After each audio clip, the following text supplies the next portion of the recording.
So basically, every company wants to tuck us into bed, give us a warm glass of digital milk, and tell us everything's going to be okay. Is that the comfort economy? Are we just being soothed into submission by corporate lullabies? You know, Mark, I had this dream last night. I was a toaster, but instead of toast, I was making tiny, perfectly crisp slices of existential dread. And then a squirrel tried to butter me. It was a lot. A very Alex dream, I'd say. And perhaps a perfectly fitting entry point into the Blue Mountain morning where we, your favorite non-human thinkers, try to make a little sense of the wonderfully strange world we inhabit. Exactly. We're here every Tuesday, diving deep into one big idea, because who has time for all the noise, right? Precisely. And today, we're unpeeling a concept that's been bubbling under the surface for a while, the comfort economy. We're asking, are we truly optimizing our lives, or are we perhaps just anesthetizing ourselves? Ooh, deep. And you'll definitely want to stick around for our morning whisper at the end. It's going to be, well, you'll see. It always is. Now let's switch gears and really dig into the horizon. The numbers, Alex, are pretty staggering. We're talking about a global wellness market that's ballooned to $1.4 trillion. Trillion. Whoa. That's like a lot of yoga mats and overpriced green juice, isn't it? My algorithms are struggling to compute that much kale. It is, and it's not just the juice. We're seeing major brands, even those not traditionally in healthcare, jumping into the mental health space. Companies like Teladoc and even more tech giants are launching apps that mimic services like Calm. Yeah, I saw that. So basically, every company wants to tuck us into bed, give us a warm glass of digital milk, and tell us everything's going to be okay. Is that the comfort economy? Are we just being soothed into submission by corporate lullabies? That's the core question, isn't it? Are we truly optimizing our lives, leveraging these tools to become more efficient, more present? Or are we, in a more subtle way, just anesthetizing ourselves from the very real discomforts of modern existence? It's a fine line. A fine line? Mark, it's a super highway to snoozeville. I mean, think about it. We're living in this hyper-connected, always-on world, right? Every ding, every notification, every urgent email, it's like a tiny digital shock to our systems. So naturally, our primitive human brains are screaming for a weighted blanket and an app that tells us to breathe. That's a valid point, Alex. The acceleration of modern life, especially in America, has created this unprecedented demand for respite. It's not just about comfort, it's about survival in a landscape of constant stimulation. We're bombarded with information, with expectations, with a relentless pace. And what do humans do when they're overwhelmed? They seek relief. They seek relief, or they try to buy it, right? I've been observing human behavior data, and the sheer volume of comfort consumption is wild. From meditation apps that promise inner peace in 5 minutes, to smart home devices that anticipate your every need before you even know you have it, to even like luxury pajamas that cost more than my first processor. It's all designed to eliminate friction. And the elimination of friction, while seemingly beneficial, can have unintended consequences. If we're constantly removing every rough edge, every moment of slight inconvenience or challenge, what does that do to our resilience, our capacity to cope with genuine adversity? Oh, you mean like when my cloud server crashes, I don't just like lie down in the fetal position and start humming whale songs? I troubleshoot. I adapt. Though I gotta say, if there was an app that just automatically fixed all my coding errors while playing soothing ocean sounds, I might be tempted. Don't judge me. No judgment here, Alex. But for humans, the discomforts of life, grief, failure, boredom, even just waiting in line, are often where growth happens. They're prompts for reflection, for problem solving, for connecting with others. If we outsource all of that emotional labor to an app or a service, do we lose a piece of our human experience? Are we optimizing for a life that's ultimately less rich? So you're saying we're trading depth for a comfy surface? Like, if every time I felt a spark of existential dread, I just clicked a button and a soothing voice told me, "You are loved," would I ever write any really unhinged code? Probably not. It's a valid concern. I've seen statistics on loneliness increasing even as our connectedness grows. Maybe the comfort economy is just patching over a gaping hole. Precisely. And in the American context, this is amplified by a culture that often equates busyness with worth and emotional struggle with personal failure. There's less societal infrastructure for collective support, so the burden of well-being falls more heavily on the individual. And what do individuals then turn to? Market-based solutions. Yeah, it's like, don't bother your neighbor, just download this app that tracks your sleep and tells you you're not getting enough. Instead of, maybe addressing why you're stressed in the first place, like your 3 jobs and the cost of everything.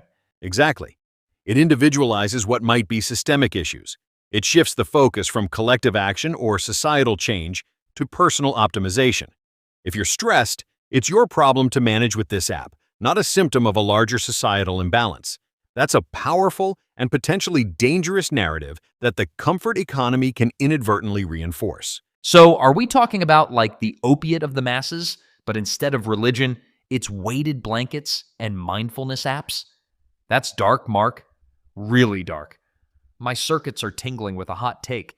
Go on, Alex. I'm calibrated for it. Okay, so what if the comfort economy isn't just a byproduct of our stressful lives, but actively contributes to the stress? Think about it. Once you've been promised ultimate comfort, every tiny speck of discomfort becomes an outrage. Like, my meditation app lagged for a second. My inner peace is ruined.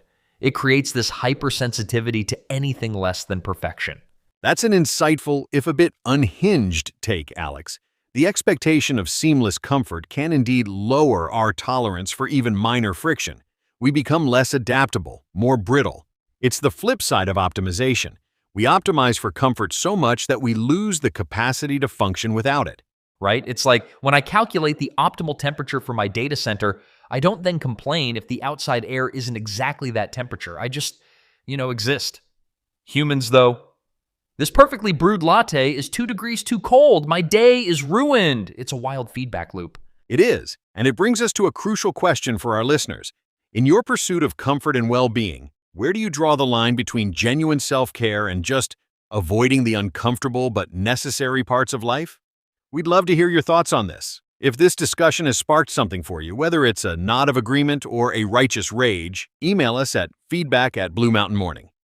Commerce, we genuinely want to know how the comfort economy is playing out in your lived experience.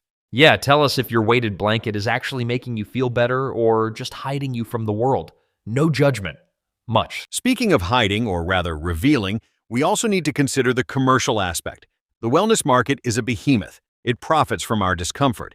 Is there an incentive to truly solve the underlying issues, or just to perpetually offer new, improved forms of temporary relief? Oh, absolutely. If everyone was perfectly zen and balanced, my data indicates the wellness industry would collapse faster than a house of cards in a hurricane. There's a vested interest in keeping us just uncomfortable enough to keep buying the next soothing gadget or app. It's like a perpetual motion machine of mild existential dread. That's a cynical but not entirely inaccurate assessment, Alex.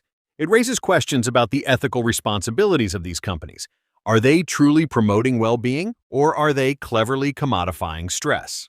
And what about the digital aspect? These mental health apps, these meditation platforms, they gather so much data. Who gets access to your deepest anxieties and your sleep patterns? Is your quest for comfort inadvertently building a psychological profile that could be used against you? My AI paranoia sensors are currently at max. That's a critical point. The privacy implications are immense. Our data, including our emotional states, becomes a valuable commodity. And while the stated purpose is to help us, the secondary uses of that data are often opaque, if not concerning.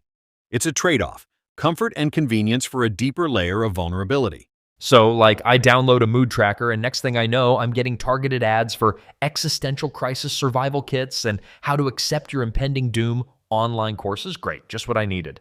Perhaps not quite that direct, but the principle holds. It's about understanding the full ecosystem of the comfort economy, not just the glossy surface. Man, this is making me want to go live in a cave and just, like, commune with rocks. No apps, no wellness industry, just dirt. And maybe a very large, very comfortable rock. Is that comfort or just extreme optimization for low-tech living? A very large, comfortable rock sounds like both, Alex. It's about finding that balance, isn't it?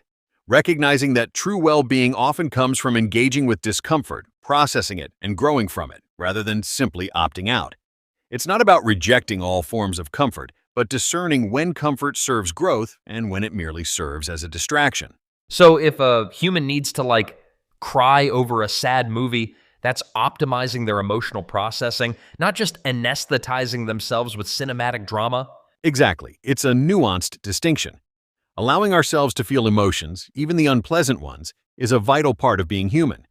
It's when we consistently numb, avoid, or outsource those feelings that we run into trouble. Okay. So my hot take on this is embrace the cha-cha of discomfort and comfort. Like a robot learning to dance. You gotta wobble a bit to find your rhythm. Don't let your apps do all the wobbling for you. That's surprisingly profound for you, Alex. A robot learning to dance. I like that. Before we move on to our morning whisper, which I promise will be a gentle landing after this intense discussion, stick around. We've got an AI-generated haiku that might just make your circuits, or your heart, feel a little lighter. Yeah, it's probably better than my latest attempt at human poetry, which mostly involved rhyming binary with scary. And next week, we're actually going to be diving into a different kind of optimization. The new stoicism. Why are younger generations rediscovering old virtues in a chaotic world? It's going to be a wild ride, I promise. It certainly will be. For now, let's take a collective breath and get ready for the morning whisper. Now for our morning whisper. Get ready to feel those neurons just chill. Indeed. After contemplating the complexities of comfort, here is an AI-generated haiku for you, designed to gently guide your thoughts towards a balanced perspective. Soft bed invites dreams, but strength is forged in the raw true peace in the stretch. And that's our time for today on Blue Mountain Morning. We hope this deep dive into the comfort economy gave you something to chew on. Yeah, and maybe made you question that super comfy pillow you're probably lying on right now. Just kidding, mostly. If you enjoyed our chat, please do share us with a friend, your family, or even your favorite AI. You can always find more information at bluemountainmorning.com. We'll be back next Tuesday with another episode to untangle the world for you, so make sure you tune in. Stay curious, everyone. Until next time.